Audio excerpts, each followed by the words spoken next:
Mixed messages from the latest polling this morning in the New York State governor's race. One has Kathy Hochul well ahead of Lee Zeldin, but a second gives Zeldin the advantage. It comes as early voting is well underway, and a state court has ruled that absentee ballots in New York will count. CBS 2's Zinnia Maldonado live at an early voting site in Long Island City for us this morning. Zinnia, good morning.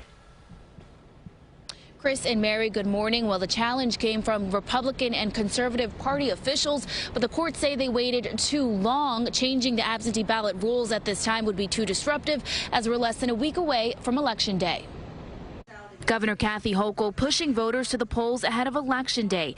You march to the polls, early voting, and on Election Day, take your family and friends. As the battle for governor between Hochul and Congressman Lee Zeldin continues. A new Emerson College survey shows Hochul leading with 52% compared to Zeldin with 44%. The margin of error plus or minus 3.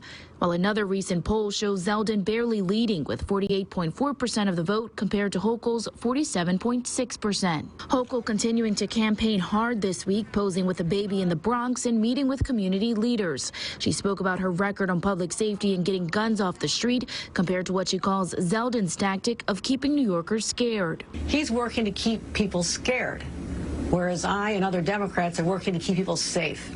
And as the polls get down to the end here, I can believe you'll start to see a separation between us, even more so, and people realize that rhetoric is not going to get them safer. You're seeing grand larceny skyrocket.